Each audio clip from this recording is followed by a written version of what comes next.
Good evening mga kabuks, mga sir. Meron lang po tayong i-share dito. Clutch component ng L300. Papakita nga lang natin ang ano niya, odo niya.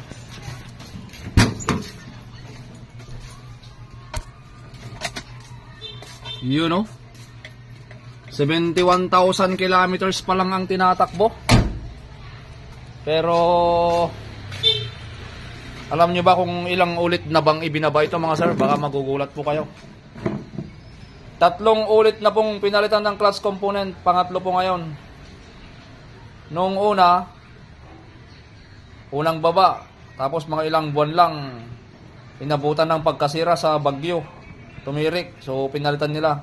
Sa pagkakaalam ko nito, bare months lang. Ibig sabihin wala pang 5 months yata. Bumigay na naman ulit. So ito na yan, yung pangatlo. Ibinaba na po namin ulit. So bibigay lang po tayo ng kunting ano dito, kunting comment bakit ganito ang nangyari. Siyempre hindi naman po lingid sa kaalaman ng mga car owner yan pagka ganitong pangyayari.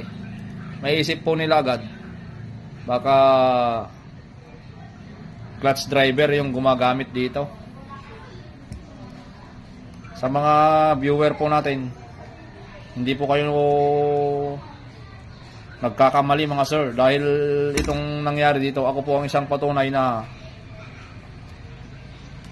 ang problema nito dahil sa mga driver. Kasi aminado po yung mga nagdala sa amin nito na minsan itong unit daw na ito napagpapraktisan po nila, tapos iba-ibang driver, kaya malamang yung mga driver nito madalas babad sa clutch yung mga paa nila. Pagka masyado ka kasing babad sa clutch mga sir, alam nyo naman po siguro, siyempre iinit po ng init yan na mapupersa hanggang sa masunog na yan, masunog yung lining.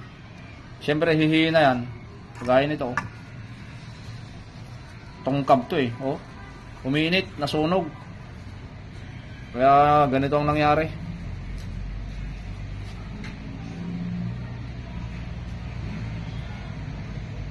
Kasi para sa akin, unang-una, siyempre driver yan. Pangalawa, yung pyesa. Pangalawa na lang po yung pyesa kasi marami naman po tayong naibababa na ganito at napapalitan ng mga replacement lang.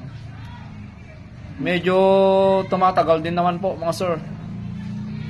Kalahin nyo dito, 71,000 kilometers, 3 beses binaba. Kaya sa mga tropang driver natin yan, or sa mga car owner, syempre sila na pong bahalang kausapin yung mga driver po nila, nang sa ganun hindi naman masyadong magastos ang maintenance ninyo. Ito nga palang unit na to, bali original na kinabit namin nitong huli, dahil may mga comment din na sa L300 na mga modelo medyo hindi ganoon katibay yung replacement niya, sabi nila. Marami pong nagsasabi. Kaya pina-approve natin ngayon na original na ikabit. So original na ikinabit namin. Sana mas tatagal na siya, para hindi naman masyadong mamroblema yung may-ari dito sa gastusin mga sir. Yun, isinare lang po natin. Maraming salamat po sa inyo sa patuloy po ninyong panunod sa ating mga videos at sa pag-share, pag-like at pag-subscribe sa ating YouTube channel. Yan. Maraming salamat mga sir. Bye-bye po. Thank you.